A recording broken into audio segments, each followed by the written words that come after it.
پھر فرمایا انما یعمر مساجد اللہ من آمن باللہ والیوم الآخر واقام الصلاۃ وآت الزکاۃ ولم یخش الا اللہ فعسى اولئک ان یکونوا من المہتدین.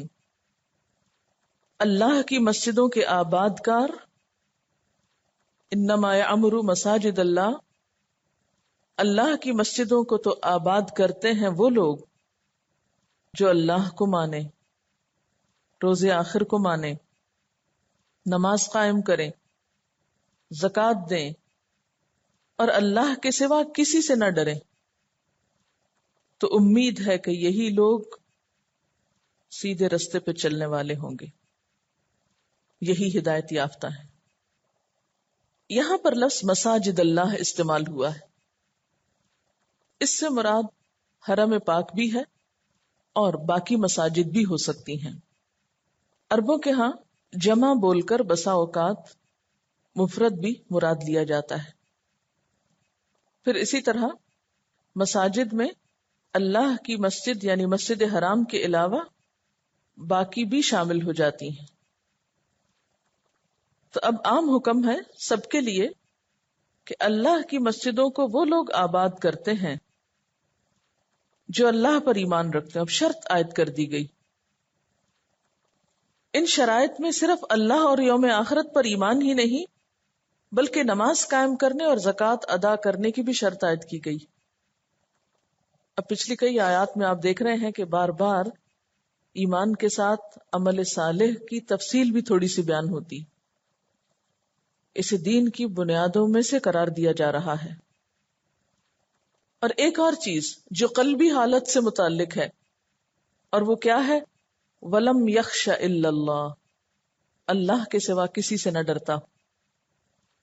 اب یہاں اس کا کیا مطلب ہے کہ اس کے اندر سے خوف کے جذبات ہی سب ختم ہو چکے ہوں؟ وہ نہ کسی سانپ سے ڈرتا ہو، نہ بلی سے ڈرتا ہو، نہ کاکروچ سے ڈرتا ہو، نہ چھپکلی سے ڈرتا ہو. یہ مطلب ہے اس کا؟ یہ مطلب نہیں ہے. یہ تو طبعی خوف ہے. کوئی اندھیرے سے ڈرتا ہے، کوئی جنوں سے ڈرتا ہے، کوئی کسی چیز سے ڈرتا ہے. اور کچھ لوگ ہیں جو ان میں سے کسی چیز سے بھی نہیں ڈرتے. جیسے حضرت موسیٰ علیہ السلام ڈر گئے تھے، جو عصا انہوں نے پھینکا تھا اور وہ سانپ بن گیا تھا. یہ ڈرنا مراد نہیں ہے. یہاں ڈر سے مراد غیر اللہ کا خوف ہے. اور شرک کی نفی کے لیے یہ چیز انتہائی ضروری ہے. اور غیر اللہ کا خوف کس معنی میں؟ کہ اللہ کے سوا بھی کوئی نفع یا نقصان پہنچا سکتا ہے. اللہ کے سوا غیبی طریقے سے کوئی اور بھی نعوذ باللہ شریک ہیں جو انسان کو کچھ فائدہ دے سکتے ہیں یا نقصان بھی دے سکتے ہیں. ایسے لوگوں کے بارے میں کیا فرمایا؟ فَأَسَىٰ أُولَٰئِكَ أَن يَكُونُوا مِنَ الْمُهْتَدِينَ، امید ہے کہ یہ ہدایت یافتہ میں سے ہوں گے. یہ کیوں کہا گیا ہے أَسَىٰ أُولَٰئِكَ أَن يَكُونُوا مِنَ الْمُهْتَدِينَ؟ کن کے بارے میں کہا جا رہا ہے؟ جو ایمان لا چکے ہیں، نماز پڑھتے ہیں، زکوٰۃ دیتے ہیں، اللہ کے سوا کسی سے نہیں ڈرتے. پھر کہا جا رہا ہے أَسَىٰ أُولَٰئِكَ أَن يَكُونُوا مِنَ الْمُهْتَدِينَ. کیوں؟ کیا یقینی بات نہیں؟ ایمان کی اصل حقیقت تو ہر ایک کی اللہ ہی کو پتا ہے اور سب کی عبادات کا حال بھی اللہ کو معلوم ہے. دین صرف ظاہر داری کا نام نہیں ہے. اور کوئی بھی شخص اللہ کی مسجد کو آباد کر کے، یعنی ہم اس کو اعلیٰ درجے پر لیتے ہیں نا نیکی کے، جو شخص مسجد آباد کرے یا مسجد بنائے، کیونکہ اس کی بشارت بھی بہت ہے اور حقیقت میں اللہ تعالیٰ نے اس کے لیے اجر بہت رکھا ہے. لیکن اتنا بڑا کام کر کے کہ اللہ کے گھر کی خدمت کر کے بھی کوئی شخص کسی تکبر میں مبتلا نہ ہو، یا کبھی بھی اپنے آپ کو پاکیزہ نہ سمجھے، یا کبھی یہ نہ سمجھے کہ میں تو بخشا بخشایا ہوں اور میں تو بالکل ہدایت پر ہوں. یہ سارے کام کرنے والے بھی عسیٰ اولئک ان یکونوا من المہتدین. اصل چیز تو وہ ہے جو اللہ کے ہاں قبول ہو جائے. تو ہم سب کو کوئی بھی نیکی کا کام کرنے کی اگر توفیق ہو اور موقع ملے تو ساتھ اس بات کی فکر رہنی چاہیے کہ قبولیت بھی ہو جائے. پیچھے آپ پڑھ چکے نا، ذالک الکتاب لا ریب فیہ ھدی للمتقین، تو وہاں متقین کی چند صفات بتائی گئی تھی جو ہدایت یافتہ ہونے کی علامت تھی. اولئک علی ھدی من ربہم واولئک ھم المفلحون. اور یہاں پر ہدایت یافتہ لوگوں کی کچھ اور شرائط کا ذکر ہے، اور اس میں نماز کے ساتھ زکوٰۃ کا لفظ بھی ہے اور صرف اللہ کے خوف کی بات بھی ہے. جو ہمارے ہاں عام طور پر کیا سمجھا جاتا ہے، غیر اللہ کے خوف میں کیا چیزیں آتی؟ مثلاً بعض اوقات کسی کی بد دعا سے ڈرنا، حالانکہ آپ کا قصور کچھ بھی نہ ہو.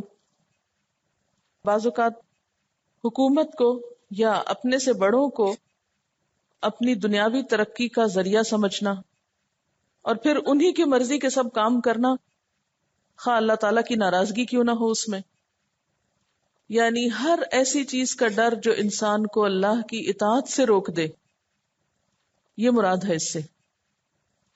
دیکھیں کہ ڈر دو طرح کا نا، ایک مثلاً چور کا ڈر ہے یا ڈاکو کا ڈر ہے یا ایک قاتل کا ڈر ہے آپ کو، یہ کسی غنڈے بدماش کا ڈر ہے. یہ ڈر کون سا ہے؟ طبعی اور فطری ڈر ہے کہ ایک ظالم شخص ہے، اس سے ہر ایک کو ڈر لگتا ہے کہ اس کو کسی کے بارے میں کچھ حیا نہیں، یہ تو نقصان دے گا. اچھا، اب یہ ڈر جو ہے، چور کا ڈر یا ڈاکو کا ڈر جو ہے، یہ آپ کو اللہ کی عبادت سے نہیں روکتا، کہ روکتا ہے، بلکہ اس سے تو آپ اللہ کی طرف اور زیادہ مائل ہو جاتے ہیں، اس لیے یہ ڈر مذموم نہیں. لیکن کچھ لوگوں کا ڈر آپ کو اللہ کی اطاعت سے روک دیتا ہے، وہ یہاں مراد ہے. مثلا لوگوں کے ڈر سے حجاب نہیں کرنا کہ اگر میں نے کر لیا تو پھر میری مثلا یہ کہ نوکری چلی جائے گی یا اور کوئی نقصان مجھے ہو جائے گا. شگون اور بدشگونی اس میں آتی. معاشرے کے ڈر سے شرکیہ کام کرنا یا بدعات میں انوالو ہونا کہ ہائے لوگ کیا کہیں گے، برادری کیا کہے گی، خاندان کیا کہے گا. اچھا، اسی طرح کسی انسان سے یہ سمجھنا کہ یہ مجھ کو اولاد دے سکتا ہے، کوئی زندہ ہو یا مردہ ہو، یا یہ کہ شرک کے کسی ایسے کام میں مبتلا ہونا جس سے انسان کسی نقصان سے بچنا چاہے. مثلا بعض لوگ کہتے ہیں کہ اگر ہم 11ویں نہیں دیں گے تو بھینس مر سکتی ہے، یا غلط قسم کی جو منتیں مان لیتے ہیں، اگر ان کو روکا جائے کہ اس میں شرک ہے اور یہ نہ کریں تو اس پر وہ سمجھتے ہیں کہ نہیں، اگر ہم نے نہ کیا تو ہمارے اوپر کوئی آفت آ جائے گی. تو یہ ساری چیزیں غیر اللہ کے خوف میں شامل ہو جاتی ہیں. اب یہاں پر مسجدوں کی آبادی کا ذکر ہے، اس کا اجر اور ثواب کیا ہے؟ نبی صلی اللہ علیہ وسلم نے فرمایا، جب تم دیکھو کہ ایک آدمی مسجد میں پابندی سے آتا ہے تو تم اس کے ایمان کی گواہی دو، کیونکہ مسجد میں عبادت کی غرض سے آنا اس کی آباد کاری ہے. حضرت عثمان فرماتے ہیں کہ میں نے رسول اللہ صلی اللہ علیہ وسلم کو فرماتے ہوئے سنا کہ جس نے اللہ کی رضا کے لیے مسجد بنائی، اللہ ویسا ہی گھر اس کے لیے بہشت میں بنائے گا. یعنی دکھاوے کے لیے نہیں، کسی کے مقابلے پر نہیں کہ فلاں مسلک کی بن گئی تو ہمارے مسلک کی بھی یہاں بن جائے، صرف اور صرف اللہ کی رضا کے لیے، اللہ کی عبادت کے لیے. حضرت ابو سعید کہتے ہیں کہ آپ صلی اللہ علیہ وسلم نے فرمایا، اگر تم کسی آدمی کو مسجد میں آنے جانے کا عادی دیکھو، یعنی اسے آتے جاتے دیکھو، تو اس کے ایمان کی گواہی دو، کیونکہ اللہ تعالیٰ نے فرمایا ہے کہ اللہ کی مسجدیں صرف وہی لوگ آباد کرتے ہیں جو اللہ اور آخرت کے دن پر ایمان رکھتے ہیں. تو گویا مسجد کو آباد کرنا ایمان کی علامت ہے. حضرت ابو ہریرہ رضی اللہ تعالیٰ عنہ کہتے ہیں کہ آپ صلی اللہ علیہ وسلم نے فرمایا، 7 آدمیوں کو اللہ تعالیٰ اس دن اپنے سائے میں رکھے گا جس دن اس کے سوا اور کوئی سایہ نہ ہوگا. نمبر 1 عادل بادشاہ، نمبر 2 وہ جوان جو جوانی کی امنگ سے اللہ کی عبادت میں رہا، نمبر 3 وہ شخص جس کا دل مسجد میں لگا رہتا ہے، نمبر 4 وہ 2 لوگ جنہوں نے اللہ کی خاطر محبت کی پھر اس پر قائم رہے اور اسی پہ جدا ہوئے، نمبر 5 وہ شخص جسے کسی حسب اور جمال والی عورت نے برائی کے لیے بلایا مگر اس نے کہا میں اللہ سے ڈرتا ہوں۔ نمبر 6، وہ شخص جس نے دائیں ہاتھ سے چھپا کے صدقہ دیا کہ بائیں کو خبر تک نہ ہوئی۔ اور نمبر 7، وہ شخص جس نے تنہائی میں اللہ کو یاد کیا اور اس کے آنسو بہہ نکلے۔ ایسے لوگ قیامت کے دن اللہ کے عرش کے سائے تلے ہوں گے۔ اسی طرح مسجد میں جا کر اللہ کا ذکر کرنا جو ہے وہ بھی مسجد کو آباد کرنا ہے، لیکن یہ یاد رکھیں کہ اس میں شور ہنگامے کی اجازت نہیں۔ نبی صلی اللہ علیہ وسلم نے فرمایا جب جنت کے باغات پر تمہارا گزر ہو تو پھل کھایا کرو۔ عرض کیا گیا وہ کیا ہے؟ فرمایا مساجد جنت کے باغات ہیں، وہاں کے پھل سبحان اللہ والحمد للہ ولا الہ الا اللہ واللہ اکبر ہیں۔ اور یہ جو میں نے کہا ہے نا کہ ذکر سے یہ مراد نہیں کہ انسان زور زور سے بلند آواز سے مسجد میں کچھ پڑھے، اس سے کیا ہوتا ہے دوسروں کی عبادت میں خلل آتا ہے۔ صاحب بن یزید کہتے ہیں کہ میں مسجد نبوی میں کھڑا تھا، اتنے میں ایک شخص نے مجھ پہ کنکر پھینکا، میں دیکھتا ہوں کہ عمر بن خطاب ہے، مجھ سے کہنے لگے جاؤ ان 2 آدمیوں کو بلا لاؤ۔ میں بلا لایا۔ حضرت عمر نے ان سے پوچھا کہاں سے آئے ہو؟ کہنے لگے طائف سے۔ حضرت عمر نے فرمایا اگر تم اس شہر کے رہنے والے ہوتے تو میں تمہیں خوب سزا دیتا، تم اللہ کے رسول صلی اللہ علیہ وسلم کی مسجد میں اپنی آوازیں بلند کرتے ہو۔ یعنی مسجد میں آوازیں بلند کرنا خواہ وہ کسی بھی غرض سے ہو درست نہیں، کیونکہ وہاں یا تو کوئی شخص عبادت کر رہا ہوگا یا کچھ پڑھ رہا ہوگا یا کوئی ذکر کر رہا ہوگا۔ اب اگر ایک شخص بلند آواز سے شروع کر دے تو باقی سب تو کچھ بھی کرنے کے قابل نہیں رہیں گے، سب کی نماز میں خلل ہوگا، سب کے ذکر میں خلل ہوگا۔ تو اس لیے مسجد کی آبادی سے مراد وہاں پر شور ہنگامہ اور ہجوم کرنا نہیں، بلکہ اس کا ادب اور احترام بھی ضروری ہے۔ حضرت ابو ہریرہ رضی اللہ تعالیٰ عنہ کہتے ہیں آپ صلی اللہ علیہ وسلم نے فرمایا فرشتے اس شخص کے لیے دعا کرتے رہتے ہیں جو نماز پڑھنے کے بعد مسجد میں اپنی نماز کی جگہ پر بیٹھا رہے جب تک کہ اس کا وضو نہ ٹوٹ جائے۔ فرشتے کہتے رہتے ہیں یا اللہ اس کو بخش دے، یا اللہ اس پہ رحم فرما۔ یعنی ایک شخص نماز اس نے پڑھ لی اور نماز کے بعد پھر مزید بیٹھ کے بھی ذکر کرتا ہے تو اس شخص کے لیے فرشتے بھی دعائیں کرتے رہتے ہیں بخشش اور رحمت کی۔ آپ اپنے گھر کے کسی حصے کو مسجد بنا لیجئے، اگر وسعت ہو، گنجائش ہو۔ کینیا میں نے عام طور پر گھروں میں دیکھا، کیونکہ وہاں پر ظاہر مسلمان ملک نہیں، مسجدیں بھی اکا دکا ہیں، دور دور ہیں۔ وہاں مسجدوں میں خیر عورتوں کی جگہ بھی ہے، لیکن اس کے باوجود جانا مشکل ہوتا ہے، تو وہاں پر انہوں نے گھر کا ایک چھوٹا کمرہ جو ہے اس کو مسجد بنا رکھا ہے۔ اور مجھے پہلی دفعہ یہ تجربہ ہوا کہ باقی گھر کی نسبت اس چھوٹے کمرے میں نماز پڑھنے کا لطف ہی کچھ اور تھا، کیونکہ اس میں صرف جائے نماز رکھی ہوئی ہے، تسبیح رکھی ہوئی ہے، خانہ کعبہ کی تصویر لگی ہوئی ہے اور قرآن پاک رکھے ہوئے ہیں، اور سائز چھوٹا ہے، اور گھر کے بیچ میں ایسی جگہ پر ہے جہاں اتنی ڈسٹریکشن نہیں ہے ادھر ادھر کی، تو نماز کی جو یکسوئی اور خشوع تھا اس میں بہت فرق پڑا۔ تو اسی طرح اگر آپ بھی گھر کا کوئی حصہ، کوئی کارنر، کوئی جگہ جس میں آنا جانا اور لوگوں کا کم ہو، یا وہ مین لابی سے ہٹ کر ہو یا آگے کا کمرہ ہو، تو ایسی کسی جگہ کو آپ مخصوص کر سکتے ہیں جس میں جائے نماز بچھی رہے۔ کئی لوگ اٹھا دیتے ہیں کہ شیطان نماز پڑھتا ہے، بعض لوگوں کو میں نے دیکھا وہ ضرور کونا موڑتے ہیں، یہ معلوم نہیں کہاں سے پتہ چلا۔ اگر کہیں مسجد میں جانے کی عورتوں کو اجازت بھی ہے جیسے اللہ کے گھر میں حرم پاک میں، تو چونکہ خطبہ عربی میں ہوتا ہے تو بہت دفعہ دیکھا گیا کہ لوگ اس وقت بھی خاموش نہیں بیٹھتے، حالانکہ اس وقت کسی کو کہنا کہ چپ ہو جاؤ یہ بھی ایک لغو بات میں شامل ہے۔ تو مسجد کی آبادی میں اس کی صفائی، پاکیزگی اور احترام بھی بہت ضروری ہے۔ خرید و فروخت اور جو کچھ خریدا اس پہ تبصرے اور مشورے، اور شاہ فیصل مسجد جو ہے اسلام آباد میں وہ بالکل ایک پکنک پوائنٹ ہے۔ اس میں نماز کی جگہ تو بمشکل ہی آباد ہوتی ہے. نیولی میرڈ کپل بہت جاتے ہیں مسجد کو آباد کرنے. کسی نے لکھا ہے کہ آج یورپ وغیرہ میں چرچز بکنا شروع ہو گئے ہیں کیونکہ ان میں کوئی جاتا ہی نہیں.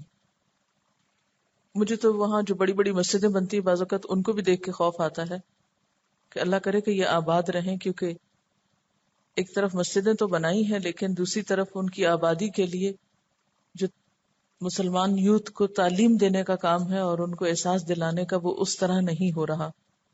تو اگر موسٹلی دیکھا جائے تو مسجدوں میں بھی بزرگ قسم کے لوگ زیادہ جاتے ہیں.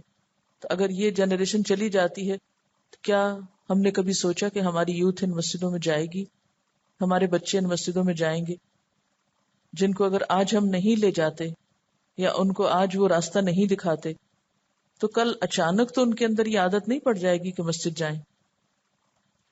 پھر فرمایا اجعلتم سقایۃ الحاج، کیا تم نے بنا لیا حاجیوں کو پانی پلانا، و عمارت المسجد الحرام، اور مسجد حرام کو آباد کرنا، کمن اس شخص کی طرح، آمن باللہ والیوم الآخر، جو ایمان لایا اللہ پر اور یوم آخرت پر، وجاہد فی سبیل اللہ، اور اس نے اللہ کے راستے میں جہاد کیا. لا یستوون عند اللہ، یہ اللہ کے ہاں برابر نہیں ہیں. واللہ لا یہدی القوم الظالمین، اور اللہ ظالم قوم کو ہدایت نہیں دیتا. مسجد کو آباد کرنا بہت بڑی نیکی ہے، حتیٰ کہ وہاں گرا ہوا ایک تن کا اٹھانا بھی بہت اجر و ثواب کا کام ہے. لیکن انسان کے لیے صرف یہی نیکی کافی نہیں، اور اسی نیکی پر وہ مطمئن ہو کر نہ بیٹھ جائے، بلکہ اس سے آگے بڑھ کر اللہ پر ایمان اور یوم آخرت پر ایمان لانے کے بعد اللہ کے راستے میں جہاد کرنا اس سے بھی بڑی نیکی ہے. چونکہ مشرکین مکہ حاجیوں کو پانی پلاتے، مسجد حرام کی دیکھ بھال کا کام کرتے، تو اس پہ انہیں بڑا فخر تھا، اور وہ سمجھتے تھے کہ ہم مسلمانوں کے مقابلے میں زیادہ نیکی کا کام کر رہے ہیں، اور اس کے مقابلے میں مسلمانوں کا ایمان لانا اور جہاد کرنا ان کے نزدیک کچھ کام نہ تھا. وہ ابھی بھی ان کو بے دین سمجھتے تھے. تو بتایا گیا کہ ان کا یہ خیال درست نہیں. بعض روایات میں اس کا سبب نزول مسلمانوں کی آپس میں ایک گفتگو کو بتایا گیا کہ ایک روز منبر نبوی کے قریب کچھ مسلمان جمع تھے. ان میں سے ایک نے کہا کہ اسلام لانے کے بعد میرے نزدیک سب سے بڑا عمل حاجیوں کو پانی پلانا ہے. دوسرے نے کہا مسجد حرام کو آباد کرنا ہے. تیسرے نے کہا جہاد فی سبیل اللہ ہے، یعنی ان سب اعمال سے بہتر ہے. حضرت عمر رضی اللہ تعالی عنہ نے جب انہیں اس طرح باہم تکرار کرتے ہوئے سنا کہ لوگ اس بات پہ جھگڑ رہے ہیں تو ڈانٹا اور فرمایا کہ منبر رسول کے پاس اپنی آوازیں بلند مت کرو. اس سے آپ اندازہ لگاتے ہیں کہ حالانکہ حضرت عمر خود بہت اونچی آواز میں بات کرتے تھے، بہت باروب انسان تھے، لیکن اس کے باوجود اندر سے کتنی عاجزی تھی. اور یہ دوسری روایت آ رہی ہے جس میں پتہ چلتا ہے کہ وہ مسجد میں کسی کو شور ہنگامہ نہیں کرنے دیتے تھے. تو مسجد میں عام طور پر نیکی اور عبادت کی باتیں ہوتے ہوتے بھی بعض لوگ اس میں بحثیں اور تکرار اور لڑائی جھگڑا شروع کر دیتے. راوی کہتے ہیں کہ یہ جمعے کا دن تھا. نبی صلی اللہ علیہ وسلم نے جمعہ پڑھایا. جب جمعہ پڑھا چکے تو میں آپ کی خدمت میں حاضر ہوا اور اپنی اس گفتگو کے بارے میں بتایا، کیونکہ وہ خود بھی ان میں سے تھے. حضرت نعمان بن بشیر ہیں یہ جو اس بحث میں شامل تھے. تو اس پر یہ آیت نازل ہوئی اجعلتم سقایۃ الحاج و عمارت المسجد الحرام کمن آمن باللہ والیوم الآخر وجاہد فی سبیل اللہ. تو اس سے کیا پتہ چلتا ہے کہ اللہ کے راستے میں جد و جہد کرنا، جہاد کرنا مسجد حرام کی آباد کاری سے بھی زیادہ اجر و ثواب رکھتا ہے. کیونکہ مسجدیں اسی وقت آباد ہوگی نا جب جہاد ہوگا. اگر باہر نکل کر کسی کو دین کے بارے میں کچھ بتایا ہی نہیں تو مسجد میں کون آئے گا نماز پڑھنے؟ اس آیت کو پڑھ کے یوں نہیں لگتا کہ ہمارے ہاں ابھی تک نیکی کا ایک بہت محدود سا تصور ہے اور ہم اسی درجے کی نیکی پر بس راضی ہو چکے ہیں؟ غریبوں کو کھانا کھلا دینے کو اور مسجد کی تعمیر کو یا مسجد کی آبادی کو ہی بس نیکی سمجھتے ہیں. ہمارے معاشرے میں دو طرح کے لوگ نیکی کا کام کر رہے ہیں جن کو اچھے لوگ سمجھا جاتا ہے. ایک وہ ہیں جو سوشل ورک کا کام کر رہے ہیں، لوگوں کو کھلانے پلانے کا یا ان کی مادی اور جسمانی ضروریات پوری کرنے کا. اور دوسرے وہ ہیں جو مسجدوں میں ہیں یا مسجد آباد کرتے ہیں کسی بھی طرح. اور اس کے بعد جو تیسری ذمہ داری ہے وجاہد فی سبیل اللہ، اس سے بحیثیت قوم ہم غافل ہو چکے ہیں اور ہم پہلی دو نیکیوں پر ہی راضی ہو گئے. ایسا کیوں ہوا؟ یہ کس نے ہم کو بھلوا دیا کہ ان دو کاموں سے بڑا کام بھی کوئی ہے جس کے لیے اللہ تعالیٰ فرماتے ہیں لا یستوون عند اللہ، صرف ایک محدود درجے کی یا ایک خاص قسم کی نیکی کر کے مطمئن مت ہو جاؤ، ابھی تو اور بھی بہت کچھ کرنا ہے. حاجی اللہ کے مہمان ہوتے ہیں، ان کو کھلانا پلانا اللہ کے مہمانوں کو ایک بہت اچھا کام ہے، اور اللہ کے گھر کو آباد کرنا، حرم کی خدمت کرنا، خادم حرمین بننا بہت نیکی کا کام ہے. لیکن ابھی تو اور بھی بہت سی ذمہ داریاں ہیں. یہ دونوں کام تو آج بھی امت میں ہو رہے ہیں نا. اگر حج کے موقع پر کبھی آپ جائیں تو آپ دیکھیں گے کہ بہت سے لوگوں نے پانی کے، لسی کے، مختلف ڈرنکس کے سٹال یا سبیل لگائی ہوئی ہوتی ہے اور مفت حاجیوں میں بانٹتے ہیں. ہزاروں کی تعداد میں پانی مفت تقسیم کیا جاتا ہے. یہ روایت آج بھی چلی آ رہی ہے، اور جو نہیں یہ کر سکتے ان کو دیکھ کے سوچتے ہیں انہوں نے کتنی نیکی کمائی ہے، اتنے سارے لوگوں کو کھلایا پلایا. کھانا بھی بہت تقسیم ہوتا ہے. اور کچھ لوگ مسجد حرام کی خدمت اور صفائی اور مسجد حرام کے بعد باقی مسجدوں کی دیکھ بھال کرنے کے بعد بے فکر ہو جاتے ہیں کہ گویا فریضہ دین ادا ہو چکا. لیکن اللہ تعالیٰ کیا فرماتے ہیں لا یستوون عند اللہ. تو اس سے کیا پتہ چلتا ہے کہ ٹھیک ہے مسجد کی آبادی بہت نیک کام ہے، لیکن جہاد فی سبیل اللہ اس سے آگے بڑھ کر. آج چونکہ مسلمان جہاد سے غافل ہو گئے، اور پھر یاد رکھیے کہ جہاد کا مطلب صرف قتال نہیں، اپنے نفس کے جہاد سے لے کر تمام برائیوں کے خلاف جد و جہد کرنا، خواہ وہ اپنی ذات کے اندر ہو یا دوسرے انسانوں کے اندر ہو، یہ سب کچھ جہاد میں آتا ہے. امر بالمعروف اور نہی عن المنکر بھی جہاد میں آتا ہے. دین کی نشر و اشاعت اور تبلیغ یہ سب کچھ جہاد میں آتا ہے. اور اس کا آخری اور بڑا مرحلہ کیا ہے کہ اس کی خاطر اپنی جان بھی دینی پڑے تو انسان گریز نہ کرے، یعنی قتال. اب آپ دیکھیں کہ اگر آپ نے بڑی بڑی مسجدیں بنا لی، اس میں ملینز لگا لیے، بہت خوبصورت کہ بالکل ایک شو پیس کی طرح، یا ایک بہت نمونہ آرٹ بنا کے رکھ لیا، اور اس میں بظاہر خوبصورتی کے بے پناہ انتظامات، لیکن کوئی نماز پڑھنے والا ہی نہیں. جیسے ہمارے ہاں کی بہت سی مسجدوں کا حال ہے کہ مسجد کی تعمیر پر اور اس کی سجاوٹ پر اور اس کی مینٹیننس پر ہزاروں روپے استعمال ہوتے ہیں، لیکن اس کے اندر نمازی ہی نہیں ملتے. اگر آپ کو یقین نہ آئے تو کسی بھی دن فجر کی نماز میں، عشاء کی نماز میں جا کے نمازیوں کی تعداد دیکھ لیجیے کتنی. وجہ کیا ہے؟ لوگوں کو احساس ہی نہیں، لوگوں کو اس بات کی اہمیت کا اندازہ ہی نہیں کہ مسجد میں نماز پڑھنے کا کیا اجر و ثواب ہے، اور مسجد کی آبادی ایمان کی علامت ہے. اس لیے ہم دیکھتے ہیں کہ اللہ تعالیٰ نے جہاد فی سبیل اللہ کو مسجد کی آبادی سے زیادہ بڑا کام قرار دیا. مسجدیں کب آباد ہوتی؟ جب لوگوں کے اندر خدا کا خوف ہوتا ہے، ایمان ہوتا ہے. اور اس میں ہم ایک مثال دیکھتے ہیں کہ حضور صلی اللہ علیہ وسلم جب جنگ خندق کے موقع پر مصروف تھے تو آپ کی 4 نمازیں چلی گئی تھیں. اور آپ کس چیز کے لیے مصروف تھے؟ کفار سے جنگ کے لیے. تو اس سے بھی کیا پتہ چلتا ہے؟